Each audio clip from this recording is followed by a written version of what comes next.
I got the chance to watch the movie, The Drama, a couple days ago, and I was going to make this video a little bit earlier, but I said, hey, let me take a moment, let me breathe, and really digest everything that I was feeling from this movie. Let's start off with the rollouts. This movie, The Drama, has this way of being able to make you want to watch a very simple wedding movie, even though there's so many twists and turns that you don't really see coming because of, oh wait, you know what? Even beyond that, I was really trying to figure out what Zendaya's or Emma's big secret really was. And the fact that the secret was, spoiler alerts, that it turns out to be a gun violence school shooting potential probability, maybes. I was aghast. I was shocked. I'm honestly just happy that we're able to have real conversations. And honestly,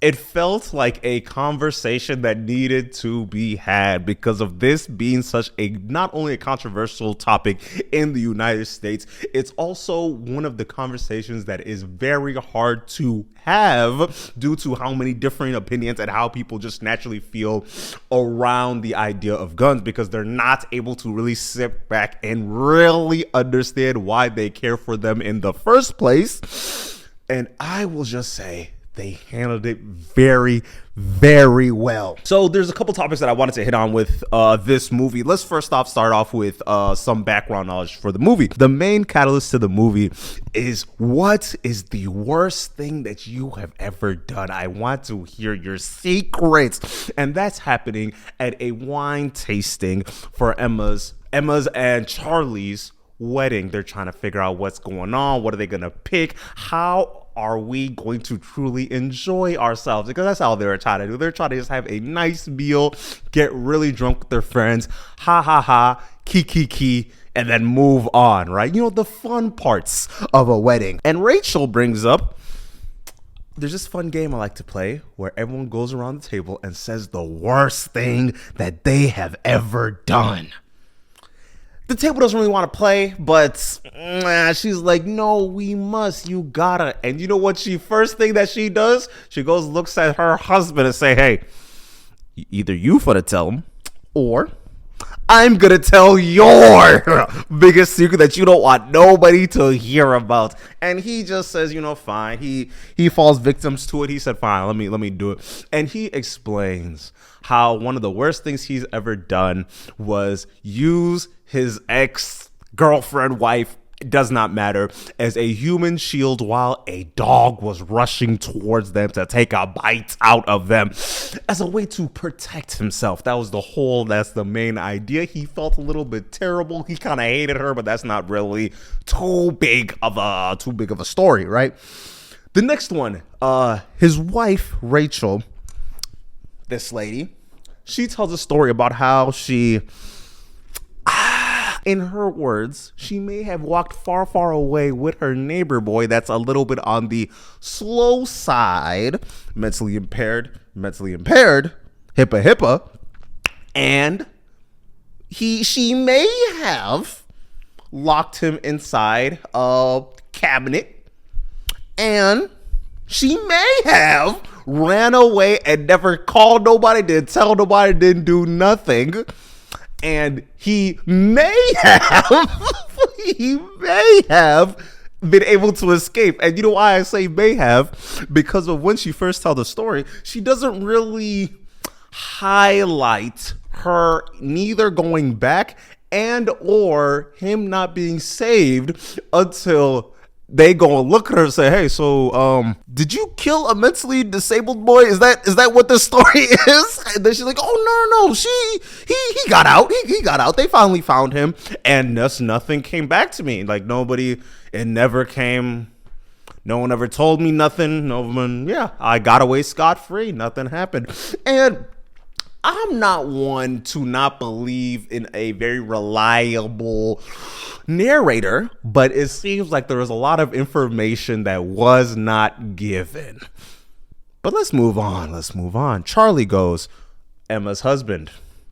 And he says that his worst thing that he's ever done, he goes and he bullied this boy so much, so dearly, that he had to move schools, had to like disappear. He went off to a different state, maybe, sorta, kinda, and it was because of him. But he doesn't really know if it was because of him or not. He never went and asked or anything like that. He just like, yeah, that was the worst thing that he did. And overall, everyone on the table, well, no, Mike goes and he's like, well, yeah, that's not the worst thing. All right, whatever, right? And they turn towards Emma and they ask her, what's the worst thing that you ever done? And she's like, no, I don't want to play this game. Keep in mind, she's been saying that she doesn't want to play this game for the past like 8 minutes of this whole conversation because it seems as if this doesn't truly feel like a safe space. That seems like the vibe that I'm getting through it out. And she ends up getting a little bit too tipsy. She's a little like on the drunker side because guess what? Charlie's also, he's enjoying himself. He's adding a little gasoline to the fire. He's pouring some more drinks for everyone. He wants everybody to be at having the most optimal fun. Is he noticing at the moment that she's kind of having a moment? Not really, not truly, but hey, we can forgive. We may not be able to forget, but we'll see what happens next. And she goes and says, the worst thing I did was plan a school shooting, plan the routes, plan the gun, just set everything up for it to happen. And she ends up not doing it. Stick with me now. She ends up not doing it. And guess how this plays out for everybody? Everybody stops. Everybody looks around. And they start jumping down her throat. Everybody is freaking out, especially Rachel. Rachel's like, oh my God, you evil psychotic. You, how dare you? My cousin got shot in a school shooting. Cousin got shot in a school shooting. How dare you even think about doing this? What could have possessed? Are you a crazy person? Are you evil? Are you a mental person? And everybody is still ganging up. Mike is jumping in on it, but he's not really going too hard. He's kind of deferring to his wife, seeing how she's taking it. And then Charlie, he's a little confused. He's a little shocked. But then he goes and then he starts peeping. The other two are starting to wild out. And he's like, you know what? This isn't my culture. What's going on? You know what? Is this actually crazy? Do I really not know her? Because keep in mind, this is a man that loves to overthink to the bone. So everybody freaking out, and Emma ends up throwing up, ends the whole thing, and then it starts off. The drama ensues. And there's a couple things that I wanted to really hit on with this movie because I feel as if it's able to hit so many different plot points in a way that's intriguing to actually have a discussion about. So before I even get to that, I want to hit on Charlie real quick. So Charlie's just a little slightly older British man. And so there's this underlining feeling of he does not have the same cultural context as Emma and her other friends, such as Mike and Rachel. So things are a little bit different to him due to him being British and a little bit older. And the way that he meets Emma in the first place, was it a little creepy? Was it a bad shot? Is it only a bad shot if you are not a good shooter? So the way that he meets Emma, he goes, Emma sitting down, reading the book, one headphone in one ear, other ear out. She's eating, she's reading, she's chilling at a coffee shop. Cafe. It's very nice. It's very formal. It's very nice. Very, very cutesy. Charlie walks across, sees her reading a book, takes a picture. Pew, pew, real quick. Goes, sits down, goes and reads a quick summary of the book. And he goes and says, oh my God, I love that book. He walks up to her. He said, oh my God, I love that book. She can't hear a word he's saying, so he thinking that he's being weird. He goes, he sits back down, and it's a whole meet cutesy. It's very nice. It's very cool. And since she's feeling with it, good shot. Remember that she can't hear out this one ear. Let's move on. I want to highlight some things about Emma and her background and her characters and things of that nature. So Emma is this young, light-skinned young girl that moved across, I think, state, because she had to move schools for some apparent reason. Not too big of the story. And when she moves schools, she gets bullied. She gets heckled, consistently bullied. And folks are always getting in her face. She feels like not only a problem child, but she feels alone, consistently alone. And it's getting to her. And it's getting to the point where she's like, you know what? I'm being emo kid. And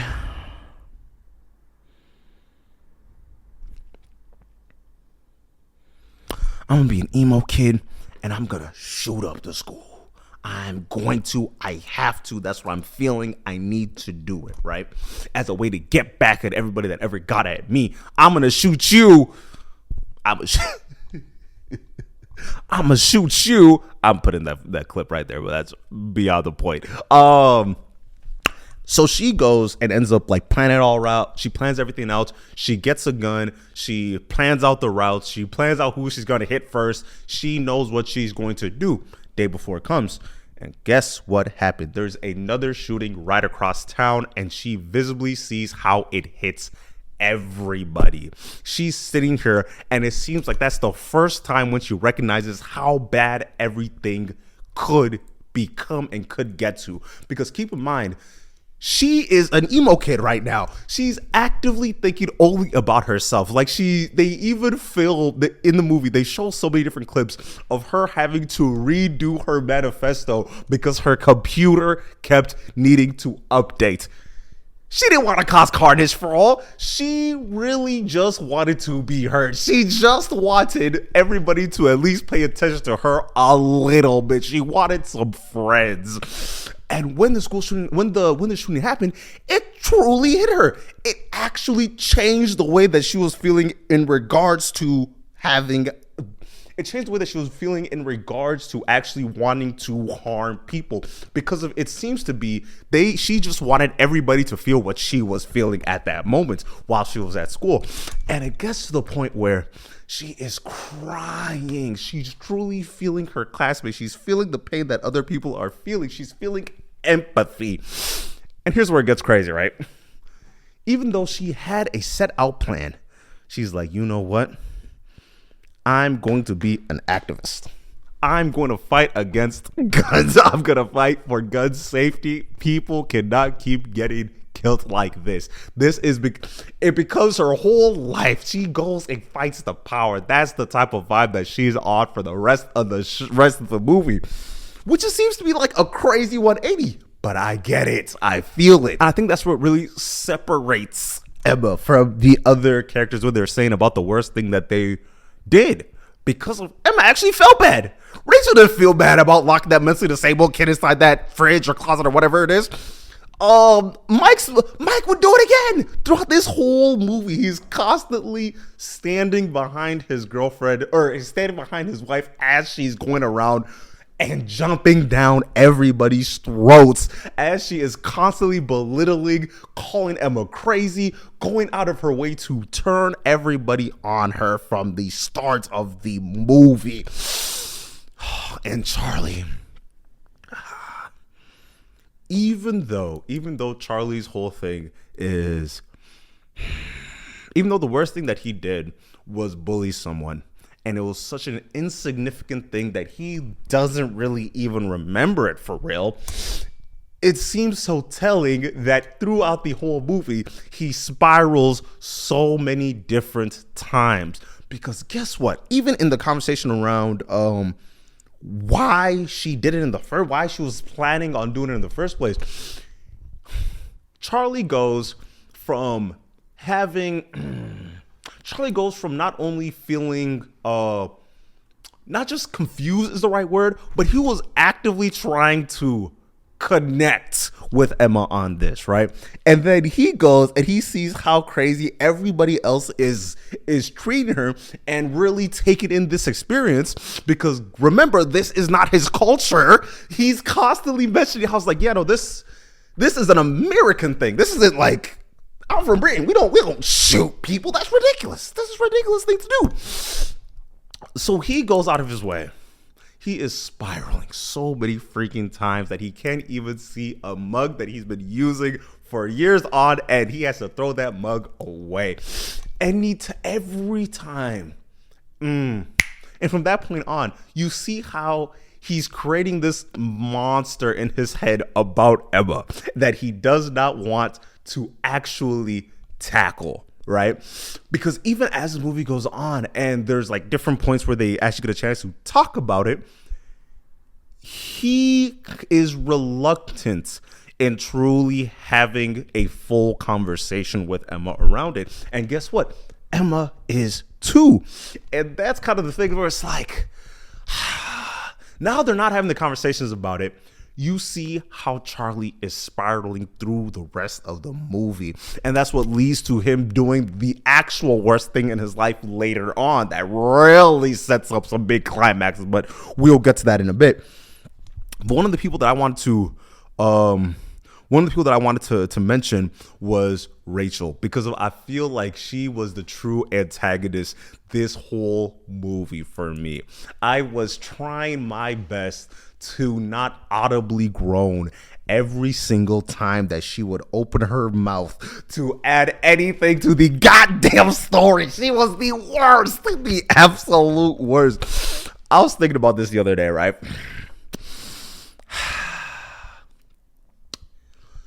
Rachel was so quick to make this whole interaction about her, how this was affecting her. The fact that she would even plan out a school shooting was weighing so much on her own heart that she wanted an apology. She's the one that's like, oh my, how dare her?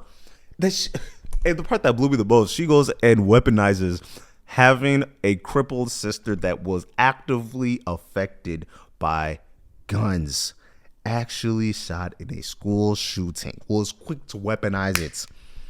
And then Charlie goes and asks her about the relationship that these two have together, asks the actual cousin, and is like, well, I mean, we're family. I mean, we're family.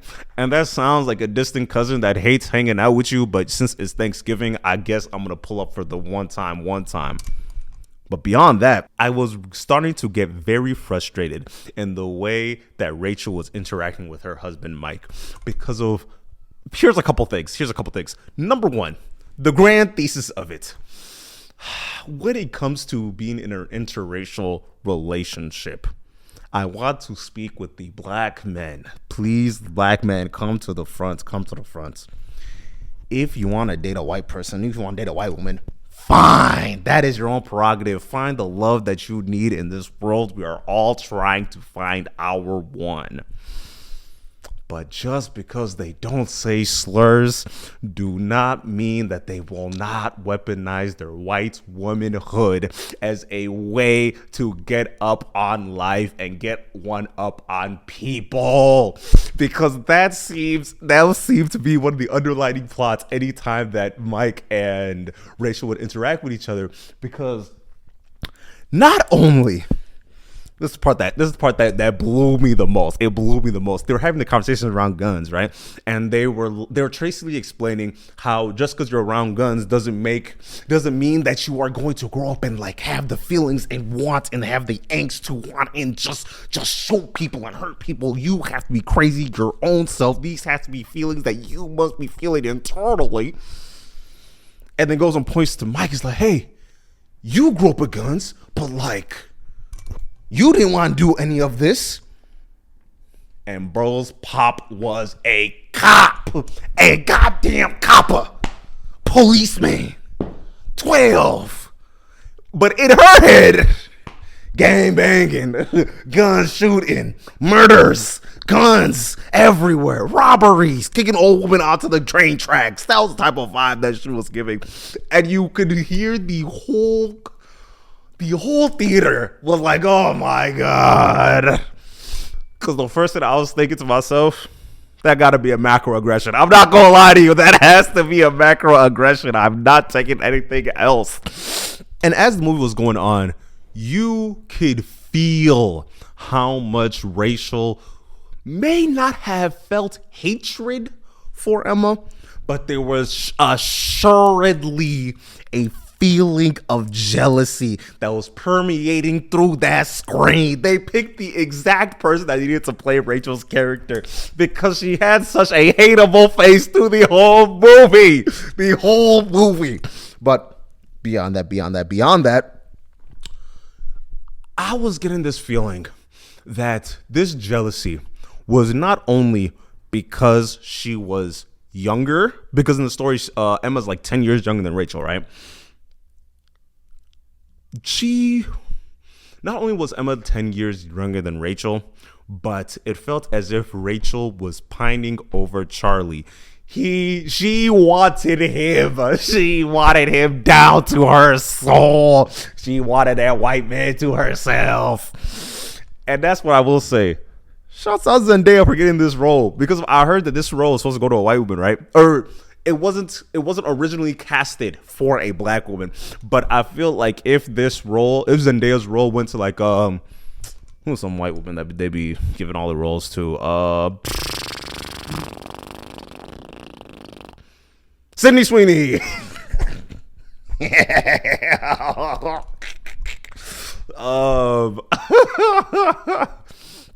Because imagine if this role went to Sydney Sweeney, there would not be this underlining conversation of race that would be going on, because of the jealousy that she was having for that black woman was apparent from the beginning of the movie. Shorty was, I audibly gasped when Emma was like, yeah, I feel like I don't want to cry. I'm going to cry when I get married. It's going to be such a big moment, and I'm just going to feel so much, and I'm going to cry. Rachel's going to look at her and say, hey, you're ugly when you cry.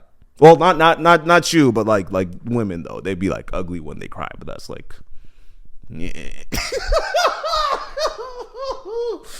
Yeah, no, wild. One thing I will say about this movie, there were so many times during the drama where you could hear the whole theater make the same sound, from being scared to being happy to laughing to gasping, all of it. We were all experiencing that movie all together at once. It was beautiful. But real quick, on Rachel's hatred for Emma, and the part that I also peeped this, I feel like she was mad that Emma was getting braid.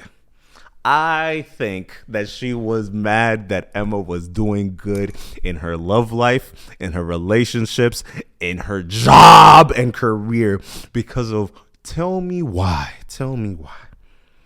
After Rachel hears this, right? She goes 0 dark 30, MIA. She's not talking to nobody. She not returning calls, not giving texts, not doing nothing. Fine. Can we mention how you're the best? You're the maid of honor, and you actually have like a job to do. You know what? Fine. You don't want to see her. You don't want to talk to her. At least let her know that you don't want to be the maid of honor. You don't want to do that? Fine. Keep your speech. But you work for her. She vouched for you. And the main thing that you want to go 0 dark 30 on somebody's career? You want her to be fired. That's the only thing I can take from this. You want her gone. And that is evil. That is really, really, really evil. I do want to have a quick conversation of some like the meta commentary that's going on in this movie, specifically around guns, school shootings, Americans' relationship with guns in general in the cultural zeitgeist. One of the meta conversations I do want to have here in regards to this movie is the way that they're able to have a conversation around America's obsession with not just school shootings, but public massacres and gun control and guns in general in the American zeitgeist. Because of, even as I was doing some research, guns and shootings and things of that nature is not a rarity in American history, but it's this consistency that's been happening for a very long time.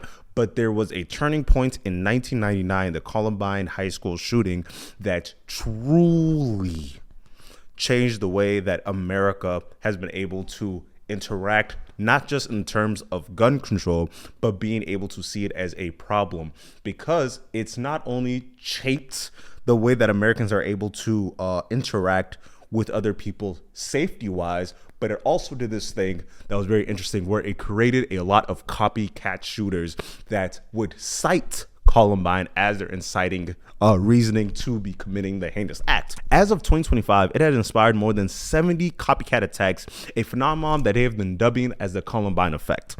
And when I tell you, and as you watch Emma's emo phase, it gets really interesting because they start to hit all the notes of a copycat shooter, where they have the school shooter aesthetics, having the guns and things of that nature, really emphasizing the cool factor of portraying something of this nature. You also see the obsession with having it documented. As you watch Emma constantly, she's videotaping herself, giving her manifesto, literally giving herself a different voice to sound cooler while she's giving her manifesto. And that's kind of one of the parts that's was really sticking to me. Trying to be remembered for this feeling that you are about to inflict, because it seems like there's this emphasis on trying to make the world feel as bad as you do inside. And I love the way that this movie was able to highlight how absolutely lame that is and short-sighted, where you could feel as if you are because you can highlight how you're feeling sad and lonely and really wanting to give revenge towards these people that have done you wrong. And then you see in the movie where the things that they were doing to Emma, they were bad, they were mean, but is it equivalent to murder at such a large scale? Is it equivalent to take the life of so many children because you were feeling bad and you weren't able to open up about how you were feeling and actively connect with other people? Is it equivalent? Do you feel like this will actually bring you any sort of joy or happiness? Because as you watch Emma, she's literally coming to terms with no, I don't want to give this feeling to other people. And it's interesting because you literally watch as Emma comes to realization, it was like, well, I don't want to give this feeling. I don't want them to feel how I feel. I don't want them to be alone the way I feel alone. And you see how it turns a very quick 180 once she finds some community. I almost forgot. I was going to be very mad if I forgot this. Misha! Misha! Oh, you vexed me so much. You vexed me so much. Okay, all right. So, I'm gonna start this off with. So Charlie asks Misha, "What is the worst thing that you've ever done?" Right. First thing that she says, "I cheated on someone. I cheated on a dude that was a good guy." Right. Okay, fine. Did you learn from it? Do you actually love the person that you're with? Do you really care if they get hurt or not? Yeah. And guess what happens? As Charlie is confiding in her because of he's kind of having this internal obsessive confusion and this truly mental breakdown at the fact that he might be marrying a potential psychopath, even though she didn't even do it.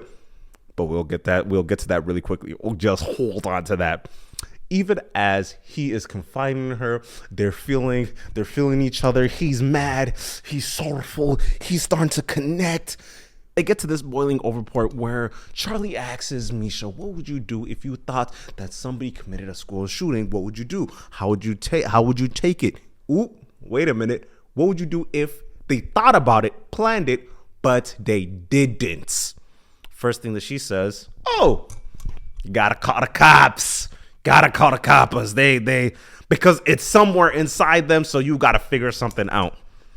Is that escalating it? Maybe. Is it a fair assumption? Is a fair move? Pretty close. Not really, but we can agree to disagree on that aspect, right? And that sends Charlie overboard. Starts throwing things. He's mad. He's going through all that, right? Brother goes. He runs off. They get to the little class, or they get to the little office. He's chilling, and he's like crying to himself. He's like, "Oh my God, Misha comes in. They start comforting each other. Charlie goes, Face and face. Start lip locking. They both pull away. Misha jumps in. Charlie goes and does the most freak nasty, horny, sexy, sexually strong. He goes, says, you know what? Blouse, rip, let's get all that off. Buttons everywhere. Turn around. Getting straight to it. He can't get hard. He gets mad. He knows that he's not really that type of guy. He's overthinking it. Misha's like, okay, weird. You lame fuck. Why would you even do that?